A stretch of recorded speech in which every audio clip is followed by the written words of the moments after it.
इसका काला झंडा है वो है आईएसआईएस।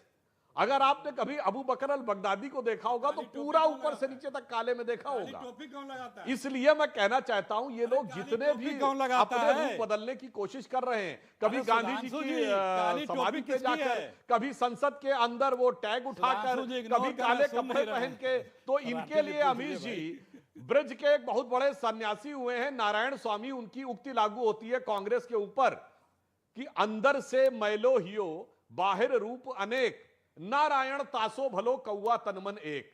तो कम से कम आज यह जरूर स्थिति हो गई कि जैसा मन था वैसा ही तन पे दिखने लगा। तो कम से कम इस बात की हमें संतुष्टि, हम आपको साधुवाद देना चाहते हैं, जो अंतर मन में था वही बाहर दिखने लगा और काला जादू दिखाई पड़ने लगा। मान्यवर, काला जादू आपको लग रहा है, पर यह समझ लीजिए कि जिसको आप ये कहने का प्रयास कर रहे हैं, क्या 21वीं सदी की मिलेनियम जनरेशन को आप काला जादू जैसी चीजों से प्रभावित करने की बात कर सकते हैं?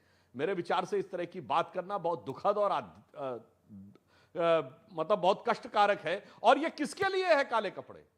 ये पिछड़ी जाति के अपमान के लिए, या न्यायालय के निर्णय के लिए, या उस सरकार के कानून के लिए जो आप ही की सरकार का बनाया हुआ था? ठीक है, जवाब देते हैं ये। जी राजकुमार भाटी, ये जो पूरा मसला है ये एक ओबीसी कम्युनिटी पर भारतीय जनता पार्टी ले गई है। सदस्यता जाना दूसरी बात है, पहली बात है कि ओबीसी कम्युनिटी के ऊपर कांग्रेस पार्टी ने कुठाराघात किया, बीजेपी का आरोप नंबर 1 ये है। उसके बाद क्योंकि माफी नहीं मांगी, सदस्यता चली गई। क्या आपको लगता है कि डैमेज कंट्रोल कांग्रेस पार्टी कर सकती थी और करा नहीं? क्योंकि सदस्यता तो आपके भी विधायकों की गई है, आजम खान की गई है, अब्दुल्ला आजम की गई है, बीजेपी के भी विधायकों की सदस्यता गई है। ऐसे ही एक तो माननीय मोदी जी के 9 साल के कार्यकाल में और यूपी में 6 साल योगी जी को हो गए हैं, पिछड़े वर्गों के, दलितों के बहुत हक मारे गए हैं, उनकी नौकरियां छीनी गई हैं, उनकी शिक्षा छीनी गई है और अल्पसंख्यकों पर अत्याचार किए गए हैं। तो इस जो एक हीन भावना है बीजेपी के अंदर, इसलिए वो ये इस तरह का बहाना, मतलब अनर्गल बात कह रहे हैं कि राहुल गांधी ने चोरों का सवाल उठा दिया, चोरी का सवाल उठा दिया, पिछड़े वर्ग का अपमान हो गया। ये तो कोई तुकी नहीं है इस बात की तो। और इस बात को देश का एक एक पिछड़े वर्ग का एक एक व्यक्ति समझ रहा है कि भारतीय जनता पार्टी, कोर्ट ने नहीं समझा। नहीं, कोर्ट ने जो किया है वो एक अलग विषय है, वो तो विषय तो यही है। लेकिन दूसरी बात जो कोर्ट की बात आ रही है, डॉक्टर अजय आलोक बहुत विद्वान व्यक्ति हैं और मैंने सुना है कि आजकल राजनीति की समीक्षा करते हैं, राजनीति का विश्लेषण करते हैं। उन्होंने कहा कि विपक्ष कहता है कि कोर्ट ने थोड़ी बनाया राम मंदिर, बीजेपी ने थोड़ी बनाया, कोर्ट ने बनाया। लेकिन इसका दूसरा पक्ष भी तो है, बीजेपी तो कहती है कि हमने बनाया, इसका मतलब कोर्ट को आप प्रभावित कर लेते हो। इसका अर्थ यह भी तो है भारतीय जनता पार्टी के नेता तो उसका श्रेय लेते हैं। लेकिन चुनाव में आपके अनुभव से मैं पूछना चाह रहा हूं, राहुल गांधी अगर माफी मांग लेते, और क्योंकि सुप्रीम कोर्ट में भी माफी मांग चुके हैं इसलिए वो कहते हैं कि मैंने कभी माफी नहीं मांगी, तो वो बात गलत है। लॉजिकली उन्होंने सुप्रीम कोर्ट में अनकंडीशनल अपॉलॉजी इशू करी थी ओवर हिज रिमार्क ऑन चौकीदार चोर है। लेकिन अब क्योंकि बेसिक पॉइंट ये है कि अगर माफी मांग लेते तो इतना खलजगन ही नहीं मचता, इतना बवाल ही नहीं मचता। कांग्रेस चाहती है कि कांग्रेस बेचारी बने इस पूरे केस के अंदर, या आपको लगता है कि ये मिसकैलकुलेट हुआ है गांधी तो कांग्रेस से संबंधित प्रश्न पर आप, मेरा आपसे सवाल है, पूछना चाहिए। लेकिन मैं ईमानदारी, अरविंद केजरीवाल माफी मांग चुके हैं, ऐसा नहीं पहले नेता बनते वो माफी मांगने वाले। पूरी ईमानदारी से जवाब देना चाहता हूं। सुप्रीम कोर्ट से जो माफी मांगी थी वो इस बयान पे मांगी थी, उन्होंने, राहुल गांधी ने कह दिया था कि अब तो सुप्रीम कोर्ट ने भी कह दिया कि चौकीदार चोर है। और वो क्योंकि गलत बयान था, उन्होंने कहा कि नहीं मैंने गलती से निकल गया। अब ये जो बयान है इसमें ऐसा कुछ है ही नहीं जिसमें माफी मांगनी पड़े।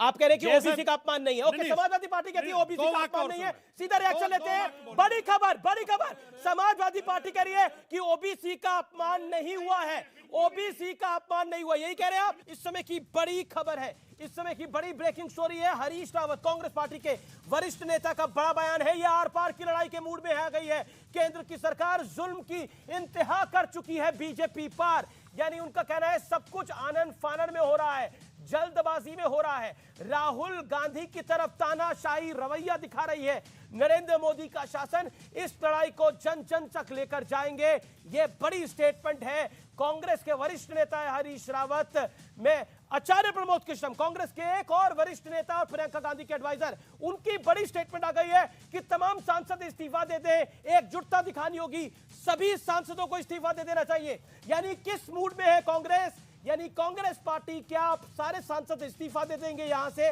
आचार्य प्रमोद कृष्णम का बयान। अखिलेश जी, क्या सारे सांसद इस्तीफा देंगे जैसा आचार्य जी कह रहे हैं? देखिए, सबसे महत्वपूर्ण विषय, सबसे गंभीर विषय है ये है कि Rahul Gandhi Z category, Z plus category के सुरक्षा प्राप्त व्यक्ति हैं जी। और उनके ऊपर बहुत खतरा है और अतीत में भी उनके परिवार के लोगों की आतंकी घटनाओं में हत्याएं हुई हैं। पहले आप एसपीजी हटाते हैं और इतनी त्वरित गति से उनका घर खाली करने का आदेश देते हैं। ये क्या कर रहे हैं आप? किसी के जीवन की सुरक्षा का भी आपको जरा सा लिहाज नहीं है। हरीश रावत कह रहे हैं आनंद फानन में फैसला हो रहा है। मैं वही कह रहा हूं कि राजनीतिक प्रतिद्वंदिता अलग है कि ऐसे व्यक्ति की कि जिसे इतनी सुरक्षा की आवश्यकता है, जिसने अपने पिता, अपने दादी और अपने और परिजनों को खोया है, किस तरह से आतंकियों के हाथों से, उसकी सुरक्षा की भी आपको लिहाज नहीं है। आपने एसपीजी हटाया, उसके बाद बंगले खाली करने की बात कर रहे हैं। क्या लक्ष्य है आपका? ठीक है, अच्छा, विपक्ष की तरफ से एक और बड़ी स्टेटमेंट आ रही है सूत्रों के हवाले से।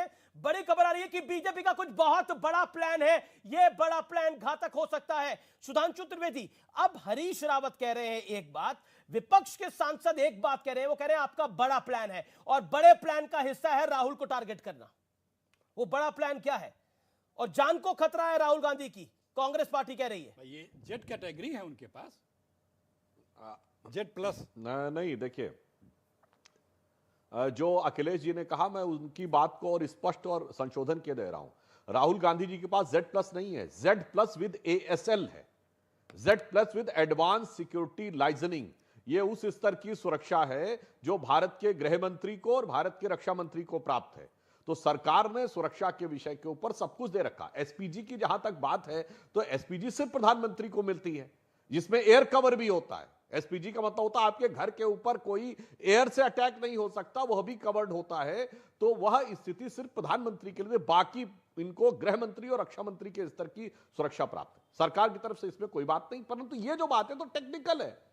टेक्निकल ऐसे समझिए कि किसी छात्र ने विश्वविद्यालय में प्रवेश परीक्षा दी, उसका विश्वविद्यालय में प्रवेश हो गया, अब वो परीक्षा गलत पाई गई, परीक्षा निरस्त हो गई, तो उसकी सीट चली जाएगी ना। अब जब सीट चली गई और उसने जाके कोर्ट से स्टे नहीं लिया, तो छात्रावास भी खाली करना पड़ेगा। भाई, जब छात्र नहीं रहा तो छात्रावास में कैसे रहेगा? अगर कांग्रेस पार्टी, मुझे समझ में नहीं आ रहा है, अगर इनको ऐसा लग रहा तो कोर्ट क्यों नहीं जा रहे हैं? पवन खेड़ा के विषय में तो तत्काल चंद घंटों में कोर्ट गए, और इनके तो वो लोग हैं, मैं मतलब विनम्रता से कहना चाहता हूं, आतंकवादियों के समर्थन में तो रात को 3 बजे कोर्ट खुलवा लिया।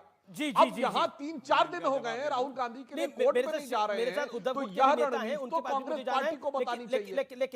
लेकिन मैं सीधा रुख करता हूं, विपक्ष की तरफ से जो बड़ा बयान आ रहा है, क्या बीजेपी कुछ बड़े गेम प्लान के साथ है? आनंद दुबे।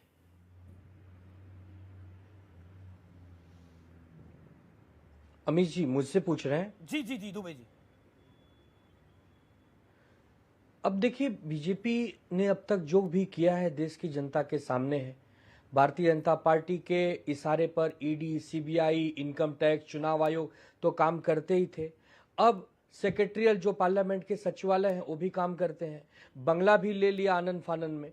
मैं कहता हूं कि कल यदि कोर्ट ने अपना पासा पलट दिया और ये हुआ कि उनको सेट असाइड हो गया या उनको स्टे मिल गया या उनको राहत मिल गई, तो ये सब चीज फिर उनको लौटाई जाएगी।